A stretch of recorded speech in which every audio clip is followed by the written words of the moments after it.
চিপাঝাৰৰ শিঙিমাৰীত নিৰ্মাণৰত ethanol উদ্যোগত অঘটন কৰ্মৰত অৱস্থাত দুৰ্ঘটনাত পতিত হয় 3জনকৈ শ্ৰমিক এজনৰ মৃত্যু সংকটজনক অৱস্থাত চিকিৎসাধীন 2জনকৈ শ্ৰমিক মৃত্যু হৈছে শৰীফুল ইছলাম নামৰ শ্ৰমিকজনৰ আহত উছমান গনি আৰু নিজামুদ্দিন নামৰ 2জন শ্ৰমিক বেজেৰা সামূহিক স্বাস্থ্য কেন্দ্ৰত ভৰ্তি আঘাতপ্ৰাপ্ত 2 শ্ৰমিকক কোম্পানী চৌহদত উত্তপ্ত পৰিস্থিতিৰ সৃষ্টি হৈছে শ্ৰমিকৰ অভিযোগ উদ্যোগটোত শ্ৰমিকৰ বাবে নাই নিৰাপত্তা নাই চিকিৎসাৰ কোনো ব্যৱস্থা কোম্পানী কৰ্তৃপক্ষৰ বিৰুদ্ধে শোষণ বঞ্চনাৰ অভিযোগ নিহত আৰু আহতৰ পৰিয়াললৈ আৰ্থিক ক্ষতিপূৰণৰ দাবী news desk report any Assam 24/7 আজি ৰাতিপুৱা ঠিক 8:30 মান বজাত 3জন সংকটজনক অৱস্থাত মানুহ দাঙি অনা গৈছে ওপৰৰ পৰা পৰিছে যে ভাড়াখনতে মানে কি যে এনেকৈ আছিল আমি নাজানো বিশেষকৈ পজিশ্যন দেখা নাই কিন্তু তেখেতসকলক যে আমি দাঙি অনা দেখিছোঁ আৰু এনেকুৱা এটা আমাৰ ইয়াতে সেফটি বোলা বস্তুটো নাই না সেফটি শ্বু আছে না হেলমেট আছে না সেফটি বেল্ট আছে না সেফটি অফিচাৰ আছে না ফাষ্টেগ কিবা এটা আছে নে কি এনেকুৱা অৱস্থাত আমাৰ এই প্লাণ্টটো চলাই আছে যে বৰষুণ বতৰটো টেংকিৰ ওপৰত পাইপলাইন উঠাই পেলাই আমি বোকাই দি উঠি পেলাই কাম কৰিব লাগে এনেকুৱা প্ৰেছাৰ দিয়ে পানীৰ প্ৰেছাৰ আৰু ৰাতিপুৱা সেই 8টা বজালৈ ৰাতি 12টা 10টা বজালৈ কাম কৰিব লাগে সেই লেবাৰ কেইজনে আৰু লেবাৰ আপোনালোকে চাব পাৰে দেখাব পাৰোঁ কিন্তু এনেকুৱা অৱস্থাত আছে চাওক আপোনালোকে এই চেণ্ডেল পিন্ধি আছে আৰু হাফ পেণ্ট টি চাৰ্ট মানে এটা কোনো সেফটি বোলা বস্তুটো নিহত মানুহ এজন তাৰমানে আমি এতিয়া নিহতক ক'ব নাপাওঁ নোৱাৰোঁ তথাপিতো আমি মানুহজন আমাৰ মনোবিত্তৰ ভিতৰত ঢুকোৱা বুলি গম পাইছোঁ আৰু 2জন সংকটজনক আমি উঠাই দিছোঁ এম্বুলেঞ্চত বৰপেটাৰ মানুহ এখেতসকলে জানে বৰপেটাৰ লোকেশ্যন গোটেই তেওঁ মেকানিকেল বিভাগত একদম ওপৰৰ পৰা পৰিছে মোটামুটি 5 মিটাৰ 25 মিটাৰ মান হ'ব তাৰ ওপৰৰ পৰা পৰিছে মেডিকেলৰ কোনো ফাষ্টেগ ব্যৱস্থা নাই এটা মানকি ডেটল বটল নাই এটা বেণ্ডেজ ৰোল নাই এটা কোনো এটা বস্তু নাই এনে কোনো এটা বস্তু এটা কাটিলি বুলি বান্ধিব পৰা বস্তুটো না আমি চিৰাকানি দি বান্ধি ল'ব লাগে আমাৰ এতিয়া যিজন পৰিয়ালৰ যদি তেখেত ঢুকাইছে আমি জানো ঢুকাইছে যদি তেওঁলোকৰ পৰিয়ালত 50 লাখ টকা দিব লাগিব আৰু পৰ্যায়ত এটা তেওঁলোকৰ এটা নিৰ্দিষ্ট পাৰ্মানেণ্টকৈ সংস্থাপন দিব লাগিব আৰু এটা প্ৰত্যেকটো বহুত এটা 2খন এম্বুলেঞ্চ থাকিব লাগিব আমাৰ আপোনালোকে চাওক ইমান আমাৰ এটাখিনি ৱাকাৰ আছে হাজাৰ ওপৰত মানুহ আছে আমাৰ থাকা মিলা খোৱা পেলাই বস্তুটো আপোনালোকে দেখা পালি আমি ঘিণনা তথাপিতো আমি আছোঁ লেট্ৰিন কৰিব নোৱাৰি এজন মানে ঘুমালি 10জন থিয় হৈ থাকিব লাগে পানীৰ ব্যৱস্থাটো একদম বেয়া আমাৰ একদম থাকিব নোৱাৰি গোন্ধত আপোনালোকে চাব পাৰে আমাৰ যি ৰাস্তা গালতে যিটো লেট্ৰিন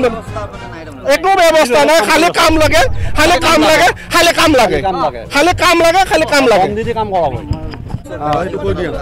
ঘটনাটো হ'ল আমি সকলোৱে অন্য জিলাৰ পৰা ইয়াত কাম কৰিবলৈ আহিছোঁ চিপাঝাৰ শিঙিমাৰীত আজি কাম কৰি থাকোঁতে এনেকুৱা এটা দুৰ্ঘটনা ঘটিছে বহুত দুখজনক চকু ৰৈ থাকিব নোৱাৰে চকু দি পানী বৈ যায়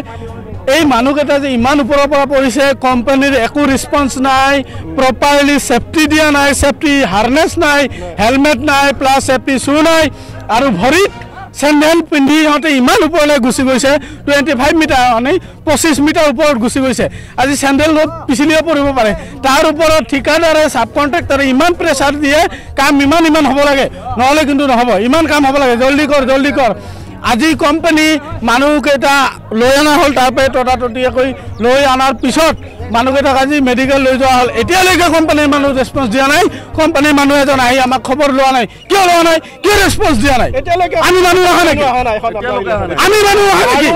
আমাৰ মানুহৰ একো মূল্য নাই নেকি কি হৈ আছে আমাৰ জীৱনলৈ কিয় এটালি খেলিছে ঠিকাদাৰে কোম্পানী কিয় এটালি খেলিছে কৰ্পৰেট কোম্পানী আহিছে অসমত আহি আমাৰ জীৱনৰ লগত হেতালি খেলিছে আমি কেনেকৈ মানিম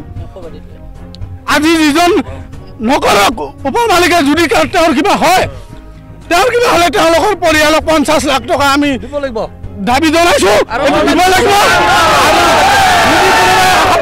নিৰ্দিষ্টকাল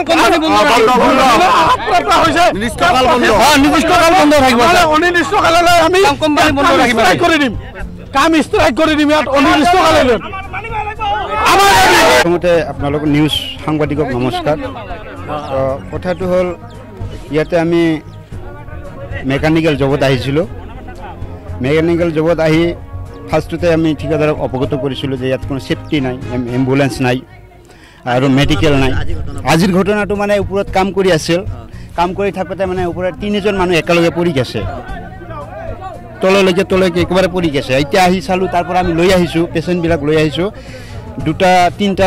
এম্বুলেঞ্চ 1 ঘণ্টা ৰখি আছিলোঁ আমি, ঠিক আছে। 1 ঘণ্টা ৰখি থাকি তাৰপিছত এম্বুলেঞ্চ আহিছে। ইয়াতে আমি চিকিউৰিটিবিলাক ক'লোঁ যে এম্বুলেঞ্চ মাতক, এমাৰ্জেঞ্চি কল কৰক, নাই, কোনো প্ৰাইভেট গাড়ীও নাই, এম্বুলেঞ্চো নাই। এতিয়া আমি কি কৰিম?